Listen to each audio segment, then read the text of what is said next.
The night felt heavier than usual as I stepped into the grand dining room of my childhood. The walls, lined with family portraits and military accolades, seemed to watch me, reminding me of the life I had left behind. My father's 60th birthday was supposed to be a celebration, but the tension in the air was palpable. I could sense the undercurrents before anyone spoke a word. Mila, my older sister by 2 years, greeted me with a smile that didn't reach her eyes. Her laugh had the faint edge of desperation. Years of reckless choices had finally caught up with her. Gambling losses, failed investments, and mounting bills totaling $800,000. Yet, she carried herself like nothing had changed, the same entitled confidence I'd grown up resenting. Richard, my father, stood at the head of the table, his posture rigid, the kind of authority that brooked no defiance. The man who had drilled discipline into every corner of our lives now had his eyes locked on me with a weight I couldn't ignore. "Lara," he said, voice low but unmistakably commanding, "you'll pay your sister's debt or you're no longer part of this family."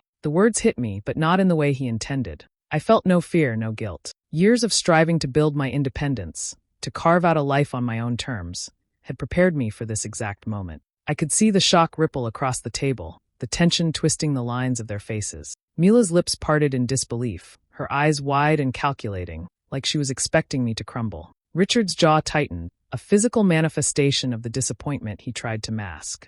I smiled. It was quiet, subtle, but it carried everything I wanted to say. That I wouldn't bend, that I wasn't afraid, that no amount of family obligation or guilt could chain me to their recklessness. The clinking of silverware and the murmur of distant voices faded into the background as I stood, my chair scraping softly against the polished floor. Without another word, I turned and walked toward the door. The cool night air outside was a welcome contrast to the stifling weight inside. Every step felt like a reclamation of my own life, a shedding of expectations I never agreed to. I left behind more than just a room full of familiar faces. I left behind the life I had known, the inheritance, and the history that had shaped me, but no longer defined me. As I drove away from the house, the city lights of Portland fading in the distance, I realized that true independence was never about money or comfort. It was about choice, about standing firm when others demand submission. I didn't know what awaited me beyond the familiar roads, but I knew one thing for certain: I had chosen myself.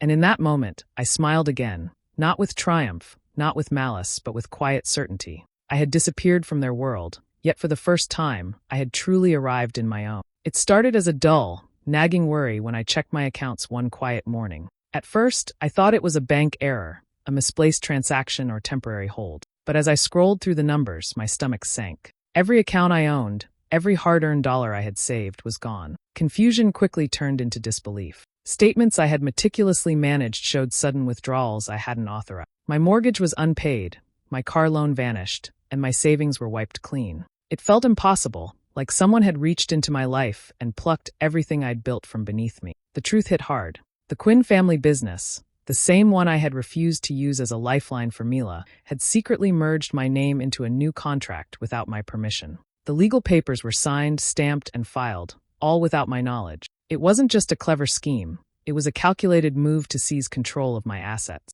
And then the pieces fell into place. Mila's signature, once so carefully forged on documents I would never have agreed to, lined the pages of my own undoing. My father, Richard, had known. He had seen it happen and done nothing. The man who once demanded loyalty now stood aside, letting their plan succeed. The weight of betrayal was suffocating. It wasn't just money. It was trust, family, and the sense of security I had spent years cultivating. The home I had designed with care now belonged to someone else. My car, my office, my bank accounts, all vanished. I had nothing tangible left to hold on to, and for a moment, the world seemed stripped bare. Emotionally shattered, I realized that Portland, the city I had built my life in, no longer had a place for me. Every street, every familiar corner, reminded me of their treachery. I left quietly, slipping out of the city that had witnessed both my ambition and my downfall. No calls, no explanations, no confrontation, just a silent exit, leaving my old life behind. Yet beneath the shock and despair, a new resolve began to take root. I swore I wouldn't react rashly, wouldn't seek immediate revenge. Not yet. Instead, I promised myself something far more potent: patience.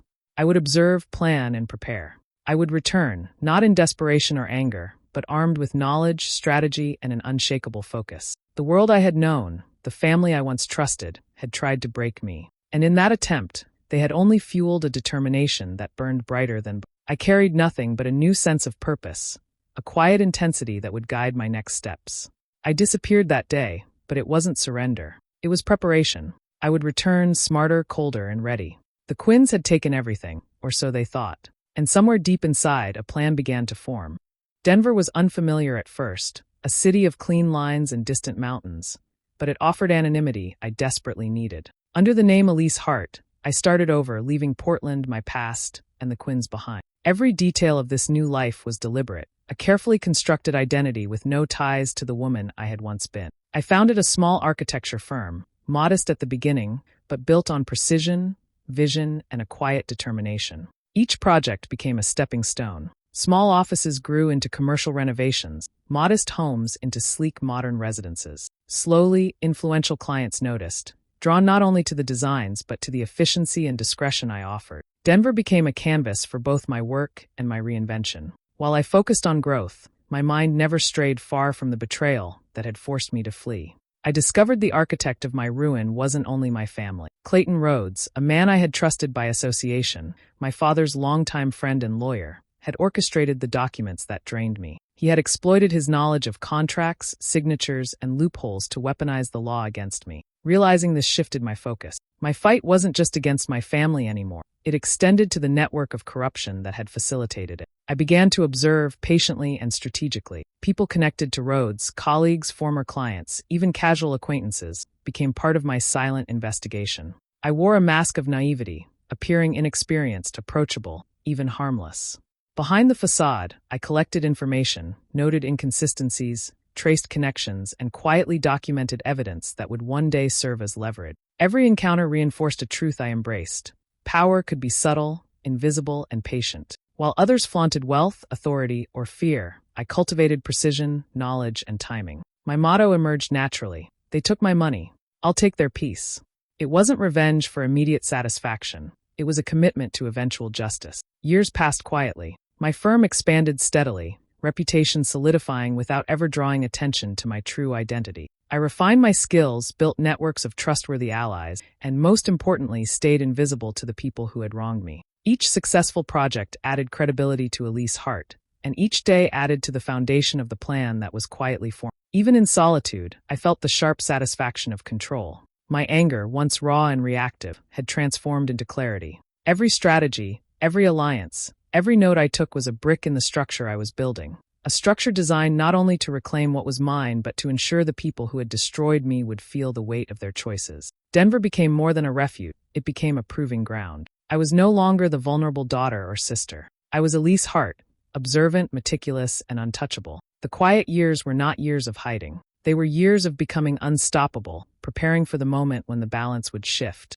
And it would. 5 years had passed since I vanished from Oregon, yet the memory of betrayal remained sharp, like a scar that refused to fade. Returning wasn't about nostalgia. It was about presence, observation, and timing. I arrived quietly, without announcements or reminders, my identity concealed beneath the polished guise of a potential investor. The name on my business card, unfamiliar and authoritative, carried weight that masked the woman they once thought powerless. The Quinn family had changed. Mila, once extravagant and untouchable, now bore the consequences of her recklessness. Divorce had stripped her of appearances, mounting debt left her anxious, and desperation shadowed every movement. She moved through the gathering with forced smiles, grasping at influence she no longer had. It was a painful elegance, a performance I watched with measured detachment. Richard, my father, had endured years of prideful stubbornness, yet even he could not escape the effects of age and poor health. His posture remained rigid, his gaze steady, but faint tremors betrayed the body beneath the discipline. Pride alone could not disguise fragility, and though he still commanded attention, there was a vulnerability I had never seen before. It was a rare opportunity to observe the weight of choices, the toll of time and misjudgment, without interference. The gathering itself was lively, a veneer of celebration covering undercurrents of tension and exhaustion. Conversations fluttered across the room, punctuated by laughter that never quite reached the eyes. I stood apart, quietly taking note, blending in seamlessly. No one suspected the truth, that the woman they knew as Lara Quinn had returned, not in anger, but in quiet calculation. Every gesture, every exchange was catalogued and analyzed. As I moved through the room, I noticed how easily influence had shifted. Friends and acquaintances that once catered to Mila's whims now measured their words, cautious of appearances and uncertain authority. It was a subtle imbalance, yet significant, a testament to the consequences of carelessness and the erosion of power over time. I remained invisible, detached, yet quietly amused. Their desperation was not my delight, nor was it a thrill. It was information, insight, the foundation for what was to come. Observation had always been a tool, and now it was in full use. I could see the cracks in their confidence, the anxious glances, the unspoken tension that hung in the air like a fragile chandelier. As the evening drew on, I stepped back, allowing the room to continue its performance. My presence was unnoticed, yet the impact of my return rippled quietly through the space. Every interaction, every glance, was a thread in the web I was weaving. The Quinns believed their world was intact, that life had carried on despite past conflicts. They had no inkling that the ghost of their past, the daughter and sister they underestimated, was now an architect of influence far beyond their comprehension. For the first time, I felt the satisfaction of distance paired with proximity. I was here, yet untouchable. I was observing, yet preparing. The past and present collided quietly, and in that collision, a plan continued to crystallize, precise, inevitable, and unstoppable. Richard welcomed me with the same courtesy he extended to anyone who carried influence or capital. Under the guise of Elise Hart, I presented my firm as an opportunity, a partner capable of rescuing struggling ventures. I spoke in measured tones, my words precise, layered with the confidence of someone who had built a reputation from nothing. He listened attentively, unaware of the identity lurking beneath the polished exterior. Mila hovered nearby, her eagerness barely concealed. She painted the project as a lifeline, emphasizing growth, recovery, and the chance to reclaim status. Her voice carried a mixture of hope and desperation, the kind that makes people willing to overlook caution. Richard, despite his instincts, was swayed by the allure of security, the promise of turning losses into gains. I guided every discussion carefully, presenting blueprints, forecasts, and contracts that seemed routine, essential even. Each document was layered with clauses designed to secure my position, but they appeared harmless, technical, and necessary. Mila's enthusiasm added a convincing layer of legitimacy. Her insistence made the agreements feel urgent, unavoidable. Richard's trust grew with every nod, every handshake, every careful phrase I delivered. It was remarkable how easily influence could be engineered when people acted out of desire and fear simultaneously. Mila wanted redemption, Richard wanted stability, and both were blind to the invisible thread connecting every signature to me. They believed they were driving the process, negotiating for survival, while in reality, they were following a path I had meticulously mapped. Each meeting, each presentation, reinforced the illusion of partnership. I was precise, careful, never pushing too hard, always allowing them to feel in control. The more they believed they were steering the project, the more thoroughly I secured the foundation for what was to come. I was a guide, not a threat, invisible, indispensable, untouchable. By the final evening, the documents were complete. Mila's excitement was tangible, Richard's confidence solid. Every page carried the weight of agreement, every signature sealed the arrangement. They read, signed, and approved without hesitation, believing they were securing their legacy and financial stability. In truth, each mark transferred ownership, control, and authority into my hands. The moment the last signature touched the paper, the trap was set. There was no confrontation, no dramatic reveal, no immediate fallout. The process had been invisible, seamless, and complete. They believed they had negotiated a lifeline, but it was the final step in a plan they could not yet perceive. As I gathered the papers, I felt no rush, no triumphant thrill. The precision of timing, the subtlety of execution, and the inevitability of what followed were far more satisfying than spectacle. Mila's persistence, Richard's trust, and their combined desperation had made the work effortless. All that remained was to wait, allowing the legal framework to crystallize into absolute control. I left the office that evening quietly, my expression neutral, my mind calm. The Quinns had acted exactly as expected, and the world they had tried to protect now rested in the hands of someone they never suspected. The stage was prepared, the pieces aligned, and the moment of reckoning had begun, all without a single word revealing the truth. The evening arrived with a weight that made the air feel thicker. Candles flickered across the polished dining table where Richard and Mila sat. Documents spread before them like the map of a fate they did not fully understand. Outside, the sky had darkened, clouds heavy with the promise of rain, matching the tension inside. Mila leaned forward, eyes wide, voice trembling slightly but laced with urgency. "This will fix everything. she whispered to Richard, her hand brushing his in an attempt to reassure, to compel. Trust me. Her gaze darted toward me as if seeking my approval, unaware that the approval she sought was already determined. I observed them both from across the table, a quiet sentinel. No expression betrayed my thoughts. My hands rested lightly on the documents, my posture calm, detached. There was no anger, no triumph, no impatience, only patience honed over years of preparation. Every glance, every word from Mila, every hesitation from Richard was catalogued, noted, and allowed to play out exactly as I had foreseen. Richard's fingers hovered over the first signature line, his pride and caution warring with Mila's insistence. She urged him again, softer this time, almost pleading. It's the only way, she said, her tone convincing even to a careful observer. I remained still, a silent shadow, allowing the tension to peak naturally. The drama unfolded without interference, the trap poised for completion. Finally, the pens touched paper. Richard signed, and Mila followed, their combined actions finalizing the arrangement they believed would save them. There was no hesitation now, no further negotiation. Each signature carried authority, ownership, and consequence, all invisibly shifted toward me. The legal machinery was exact, irreversible, and complete. I leaned slightly forward, a soft, almost imperceptible smile crossing my face. Not a smile of gloating, but of acknowledgement. The plan I had spent years orchestrating had reached its first undeniable milestone. Quietly, I gathered my things, the soft rustle of paper and fabric the only sound accompanying my departure. Stepping outside, the rain had begun to fall, cool droplets soaking the ground and washing the world in muted silver. The air smelled of earth and renewal, and I walked calmly through the evening drizzle, leaving the Quinns in the house they thought was under their control. There was no confrontation, no revelation, only the silent, irreversible truth. By morning, everything was official. The Quinn estate, the family business, and all associated accounts had been legally transferred to Elise Hart.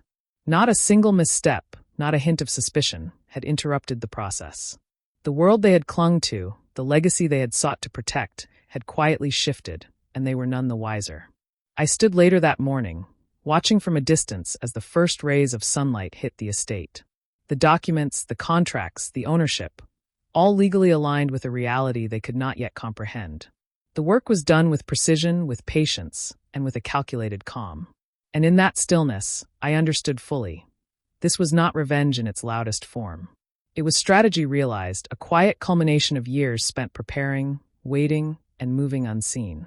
The signature night was over, but the impact of that single act would echo far beyond the rain-soaked evening. The morning after the signatures, the Quinns awoke to confusion that quickly turned to panic. Mila first noticed the accounts, transfers blocked, balances erased, access denied. Her phone calls to bankers and advisors were met with procedural delays and bureaucratic stonewalling. Every attempt to reclaim what they thought was theirs only confirmed the harsh reality. Control had shifted irrevocably. Richard, rigid as ever, paced through his study, reviewing statements and contracts with disbelief etched across his face. Pride, that unwavering armor, offered little comfort against the weight of sudden impotence. Properties once meticulously maintained, offices once bustling with employees loyal to the Quinn name, now appeared beyond reach. Ownership had quietly passed into another set of hands they hadn't even recognized. Desperation drove Mila to contact Clayton Rhodes, the attorney who had once guided the family's legal maneuvers with seeming competence. The call, however, delivered yet another shock. Rhodes was under federal investigation, his firm frozen under the scrutiny of authorities, and the anonymous report that triggered it left him powerless to intervene. He had no ability to shield the Quinns or reverse the transfers. Mila's pleas, once confident and commanding, faltered with every revelation. Clinging to the last threads of hope, she made her way to my former home, the place where I had built a life they believed I had abandoned. The driveway was familiar, yet the atmosphere was entirely alien. She rang the bell, calling my name, her voice trembling with a mix of fear and disbelief. The response she received shattered whatever expectations she harbored. Elise Hart LLC, the entity she had never known, held title to the property. The mailbox, the sign near the gate, the official deeds, all bore the name she had never suspected. Shock rendered her momentarily motionless, the weight of reality crashing down. Richard arrived soon after, drawn by her frantic messages, only to witness the same revelation. Every attempt to negotiate, to reason, to assert authority was met with silence, procedural barriers, and the stark fact that they were now outsiders in what they once considered their world. Mila's face paled, the composure she had relied upon for years dissolving in the grip of helplessness. Richard's hands shook slightly as he reviewed documents. The authority he had wielded for decades reduced to impotent gestures. The estate, the accounts, the business, all had transitioned without confrontation, without force, and without warning. The realization hit like a storm. For years, they had believed I had vanished, a retreat into obscurity. Yet, the truth was far more unsettling. Disappearance had been transformation. I had returned not as the daughter or sister they underestimated, but as someone entirely beyond their comprehension. Every action, every calculated move, had rendered them powerless, and the world they had thought secure was now unmistakably mine. In that moment, the Quinns understood the full scope of what had transpired. There would be no immediate confrontation, no instant recovery. The quiet, relentless precision of my planning had delivered them into a reality they could neither control nor reverse. And as they processed the magnitude of their loss, the truth became impossible to ignore. I had never fled. I had evolved. The office door opened before I could notice. Richard's familiar voice broke the quiet hum of my firm, sharp with urgency. He had traced my location through fragments of business filing, whispers in the industry, and the faint trail I left for the careful observer. I remained seated behind my desk, reviewing plans, unaware that he had arrived, and entirely unprepared for the shock about to unfold on his face. He paused at the entrance, his eyes scanning the room. Recognition did not come immediately. The posture, the poise, the aura of command, they were foreign. Elise Hart, the woman he assumed was a stranger, moved with a certainty that made him hesitate. His gaze flickered over my features, the curve of my jaw, the calm in my eyes, searching for familiarity and finding none. Then the realization hit. His face slackened, disbelief and disbelief intermingling with a trace of fear. The man who had once demanded unquestioned obedience now stared at a version of me he could not control. Slowly, comprehension spread across his expression. This was no mere employee, no investor, no faceless executive. This was Lara, transformed, returned, and untouchable. I rose to greet him, my movements deliberate, controlled, every inch the embodiment of confidence honed over years of preparation. My voice, calm and steady, cut through the tension. "You taught me to fight for what's mine," I said, letting the weight of the statement settle. I finally listened. The impact of my words registered immediately. Richard's shoulders slumped slightly, the rigid pride he relied upon crumbling under the clarity of truth. For the first time in decades, he was at the mercy of someone whose life he had underestimated, whose resolve he had dismissed. Before he could respond, the office door burst open again. Mila appeared, her face streaked with tears, her voice frantic. "Please, help me," she cried, desperation breaking through the remnants of her former composure. She stumbled forward, reaching for a connection that no longer existed. I met her gaze directly, unflinching, the years of planning reflected in the steadiness of my eyes. My words were measured, deliberate, and final. "You wanted me to pay your debt," I said, letting each syllable land. "I just collected mine." She froze, the weight of that revelation anchoring her to the spot. Every plea, every manipulation, every expectation she had held on to now collapsed under the simple, undeniable truth. I was no longer the sibling she could control. The balance of power had shifted irrevocably. Richard sank into a chair, speechless, the authority he had wielded now powerless against the meticulous precision of the life I had built. Mila's sobs echoed in the space, a stark contrast to my calm, steady presence. I felt no triumph, only clarity, only the quiet affirmation that years of strategy, patience, and preparation had culminated in this exact moment. The confrontation ended not with chaos, but with understanding. I had returned unassailable, untouchable, and fully in control. The past, the debts, the betrayal, all settled in silence, clarity, and the undeniable assertion of what was mine. And as Richard and Mila processed the weight of their reality, I remained composed, the architect of my own life, and the executor of the justice I had long envisioned. Mila vanished within days. The frantic calls, desperate attempts to regain footing, and frantic entreaties for help turned into silence. She disappeared entirely, leaving behind the remnants of a life she had once flaunted. The glittering facade of wealth, status, and influence crumbled, replaced by the shadows of debt and panic. Her absence marked the complete unraveling of the world she had clung to, a collapse born from her own recklessness and the precision of my design. Richard endured in a quieter, slower decline. The health he once maintained with discipline faltered under stress, disappointment, and the reality of losing control over the life he had meticulously built. Offices emptied, accounts seized, and estates transferred left him stripped of authority. Each day, the pride that had carried him through decades became a burden heavier than any physical ailment. and the man who once demanded unwavering loyalty now found himself powerless against the consequences he had never anticipated. Curiosity and a need for closure drew me to my childhood home. The place, once a center of rules, expectations, and silent judgments, now stood vacant, awaiting auction. The air carried a stillness, the walls empty but echoing memories of every command, every glance, and every expectation imposed upon me. Walking through the halls, I felt neither joy nor malice, only a calculated calm. This visit was not about reclaiming property, it was about confronting history, the space where loyalty was demanded and betrayal had been forgiven too easily. I lingered in the living room, where family portraits once stared down with silent scrutiny. The furniture remained, yet the vibrancy was gone. Rooms felt hollowed, like time had drained the warmth from the walls. I moved toward the chair my father had favored, the one that had witnessed countless lessons, reprimands, and family arguments. Sitting there, I felt the weight of every action that had brought me here, the culmination of patience, planning, and silent observation. The silence was heavy, not with victory, but with reflection. Revenge had been exact, precise, and unyielding, yet its satisfaction was subtle, almost imperceptible. It was not the exhilaration of triumph over weakness,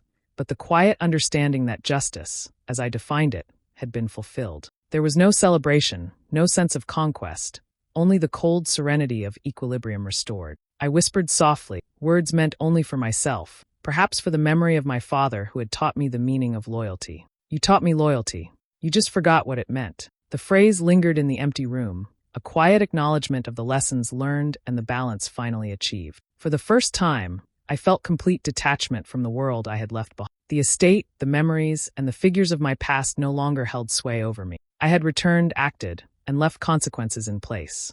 The collapse around me was not a source of celebration, but a testament to the precision of strategy and the peace that comes with reclaiming agency over one's own life. As I stood to leave, the quiet of the empty house seemed less like absence and more like resolution. The past had been confronted, the debt of betrayal settled, and the calm after the storm settled deep within me, unshakable, unyielding, and quietly absolute. Months passed in a quiet rhythm, each day reinforcing the calm I had fought to achieve. The Quinn estate, once a symbol of entanglement and betrayal, no longer held sway over me. With deliberate care, I arranged its sale, ensuring that the transaction was orderly, discreet, and final. The proceeds were substantial, yet the purpose behind them mattered more than wealth. A portion of the funds went to a women's legal fund, a support network designed to aid those trapped in situations where family control suffocated freedom. It was a quiet justice, a way to extend the lessons of my own journey to others still struggling in silence. I reclaimed my birth name, Lara Quinn,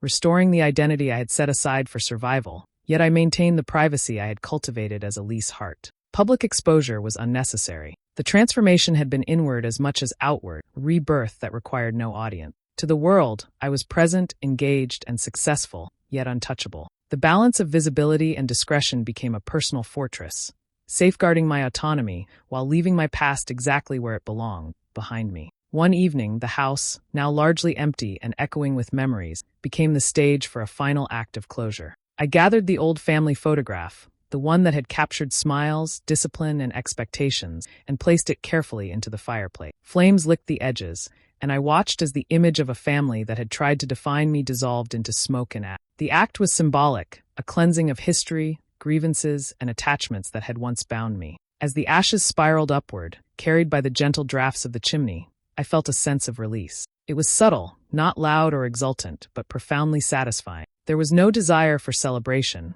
no need for recognition. The past had been reconciled through strategy, patience, and deliberate action, and now it could rest. I allowed a soft smile to form, a recognition that I was finally free from the weight of expectation, manipulation, and obligation. The night outside was calm, rain-soaked streets glistening under muted lights. I stood by the window for a moment, observing the world moving forward as it always did, indifferent to the dramas of a single family. I understood fully that my disappearance had never been about evading consequence. It had been about transformation. In leaving, I had claimed a space where I could operate beyond reach, beyond control, beyond interference. I had become untouchable. The journey that began with betrayal, debt, and family pressure had ended not with vengeance, but with autonomy. Every decision, every calculated step, every silent maneuver had led to this point, a life reclaimed, a past acknowledged, and a future secured. In the quiet of that evening, I let the weight of years settle into a calm certainty. The fire had consumed the symbols of manipulation, The legal fund carried forward the promise of justice, and my identity had returned to me, intact and sovereign. I did not smile with triumph. I smiled with release. I had disappeared to become untouchable, and in that untouchability, I had finally arrived. Do you think I did the right thing by walking away from my family, or should I have tried to forgive them? I'd love to hear your thoughts. Subscribe and hit the bell for more stories like mine.